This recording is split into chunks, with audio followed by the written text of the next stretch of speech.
পাখা তো একটাও খুঁজে পাই না। রাত বাজে 2টো, লোডশেডিং হয়েছে, পাড়া সদ্য সবাই বাইরে চলে এসেছে, আমরাও বাইরে চলে গেছি। ঘরে তো থাকাই যাচ্ছে না, এত অস্বাভাবিক গরম। পরিধিরও ঘুম ভেঙে গেছে, ওকেও নিয়ে এসছি। আর ওর তো এত ঘুম পাচ্ছে, ওকে বলছে চলো বাইরে যাই, ও বলছে দাঁড়াও আমার বালিশটা নিয়ে আসি। কি হাস্যকর ঘটনা বলো তো। আর এত কষ্ট, আধ ঘন্টা কারেন্ট ছিল না, আধ ঘন্টাতেই সবাইকে একদম কাঁপিয়ে দিয়েছে। নমস্কার বন্ধুরা, কেমন আছো সবাই? আশা করছি সবাই খুব ভালো আছো। আর আমিও এখন বেশ ভালো আছি। তো আমার ফেসবুক পরিবার অল টাইম ফান এবং আমার ইউটিউব পরিবার বর্ষা পরিধিস ব্লগের আরও একটি নতুন ভিডিওতে তোমাদের অনেক অনেক ওয়েলকাম। বুঝতেই পারছো আজকে সকাল সকাল মুখটা একদম হাসি হাসি। মানে তার মানে এই না কিন্তু যে রাতে ঘুম খুব ভালো হয়েছে। রাতে ঘুমটা খুবই অস্বাভাবিকভাবে খারাপ হয়েছে ঠিকই, কিন্তু তারপরেও মুখটা হাসি হাসি, কারণ আজকে একদম সকাল সকাল উঠে অনেকটা কাজ এগিয়ে গেছে, কাজ হয়ে গেছে। আজকে অনেকটা টাইম আমি এক্সারসাইজ করেছি, তো এই জন্য মনটা শরীরটা একদম পুরো চনমনে হয়ে গেছে। আর এদিকে এই দেখো একটা লেজি গার্ল, কোথায় গেল লেজি গার্লটা? তখন থেকে ডেকে যাচ্ছে, এখনো উঠছে না। আমি বিছানা পরিষ্কার করবো, আজকে বিছানার চাদরটা কাচতে দেবো, তো সেই জন্য ওকে ওঠানোর চেষ্টা করছি, ও তো উঠছেই না। আর আমি এদিকে দেখা সকালে এক টাইম স্নান হয়ে গেছে আমার, সকালে পরিধির বাবা চলে গেছে, ওর বাবাকে টিফিন করে মানে ভাত ডাল করে দেওয়া হয়ে গেছে, তো আমাদের কাজ অনেকটা এগিয়ে গেছে। এখন পরিষ্কার গোছগাছ মোছামুছি এগুলো বাকি। এখন পরিধিকে তুলে ব্রাশ টাশ করাবো, খাওয়াবো, আর আমি বিছানার চাদরটা কাচতে দেবো। আর এই দেখেছো সোফা টোফার মানে কভারগুলো কেচেছি কালকেই, আজকে এইগুলো সব কী করবো, ওই সোফা টোফাগুলো না একটু ঝেড়ে পরিষ্কার করবো, একটু ধুলো পড়ে গেছে, ঝেড়ে টেড়ে পরিষ্কার করে ঘরটা একটু আর কি গোছাবো। তো চলো আজকের ব্লগটা এখান থেকে শুরু করছি, তোমরা দেখতে থাকো, আশা করছি ভালো লাগবে। দেখি মা, ওঠ রে ওঠ, ল্যাদ খাচ্ছে। আর দেখেছো ওই জানালায় একটা ভেজা কাপড় দিয়ে দিয়েছি, মানে শাড়িটা ভেজা, সেটা আর কি ওখানে দিয়ে রেখেছি। এত গরম হয় তো ওটা দিয়ে রেখেছি, দেখা যাক যদি একটু রোদের তাপটা আর কি কম ঢোকে, মানে রোদের তাপটা শাড়িটার মধ্যেই লেগে শাড়িটা শুকোতে থাকবে।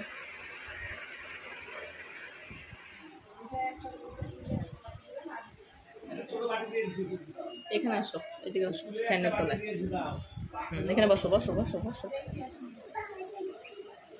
হ্যাঁ দাঁড়া দাঁড়া দাঁড়া, আমি খাইয়ে দেবো, তুমি ধরবে না, হাতে নাও। গুড মর্নিং বলো।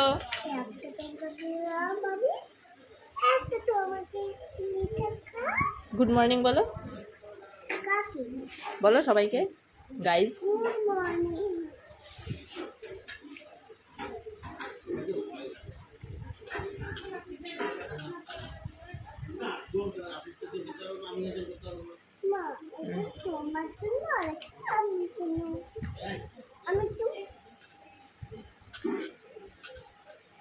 দাঁড়া দাঁড়া দাঁড়া, কি করছিস? গরম তো, লেগুলো না গরম? এটা দেবো, এটাকে নে।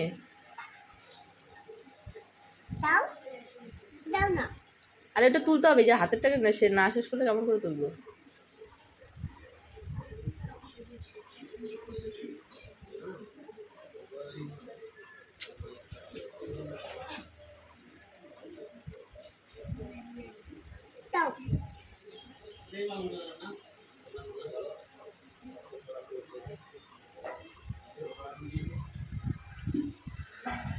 তো এই যে পরিধির খাওয়া দাওয়া তো হয়ে যাচ্ছে, আমি ওকে খাইয়ে দিচ্ছি। আর এখানে দেখো যে চুলওয়ালা এসেছে, মানে ঘরে যে সমস্ত চুলগুলো আমাদের পড়ে না মাথা থেকে, সেই চুলগুলো আমরা জমিয়ে রেখে দিই, কারণ ওগুলো মানে ফেলে দেওয়ার থেকে যে জমিয়ে রেখে দিই, অনেকেই আছে যারা এই চুলগুলো জমায় না, আর আমরা আবার জমিয়ে রেখে দিই। তারপর দেখো এই যে জমিয়ে রেখে আবার এগুলো দিয়ে মানে বাসন টাসন রাখা যায়।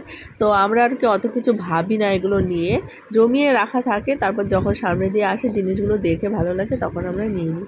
আর আজকে কিন্তু শুধুমাত্র চুল দিয়ে নেওয়া হয়নি, এখানে হচ্ছে আমাদের একটা দরজার একটা ভাঙা হাতল ছিল, তো সেই ভাঙা হাতলটার পরিবর্তেও একটা পাওয়া গেছে। আর চুল হচ্ছে আমাদের শাশুড়ি বৌমা দুজনের চুল মিলিয়ে তারপর হচ্ছে জমে। আগে তো আমি চুল বেশি করে জমাতাম, খুব চুল ঝরে আমার, কিন্তু চুলটা কেটে ছোট করার পর থেকে না চুলগুলো আর কি সেরকমভাবে আর জমানো হয় না, কারণ চুলগুলো যখন আঁচড়াই তখন মানে এদিক ওদিক পড়ে যায়, তো আমি আর তুলে সেভাবে জমিয়ে রাখি না। কিন্তু আগে যখন বড় চুল ছিল, যখন চিরুনিতে আটকে থাকতো, তখন আমি জমিয়ে রেখে দিতাম। এটা না, এ তোমার বিয়েতে দেবো, হ্যাঁ না? বলে আমার শোনা রে। তো পরিধির ঠাম্মি তো ঠিক করে নিয়েছে পরিধির বিয়েতে কি দেবে। যাই হোক, এটা তো শুধু কথার কথা।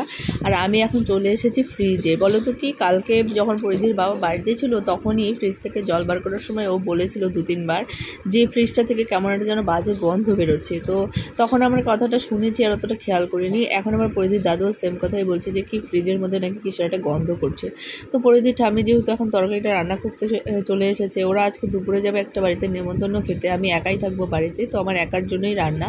ভেবেছিলাম আমি রান্নাটা করব, ঘরটা মুছে আস্তে আস্তে দেখছি উনি রান্নাটা বসিয়ে দিয়েছে, মানে শুধু মাছের ঝোলই হবে এখন। তো মাছের ঝোল বসিয়ে দিয়েছে। তো আমি ভাবলাম দাঁড়িয়ে না থাকে বা বসে না থাকে আমিও একটু কাজ করে নিই। এই ফ্রিজটা যেহেতু সবাই বলছে গন্ধ, একটু ভালো করে দেখি কি আছে ফ্রিজে।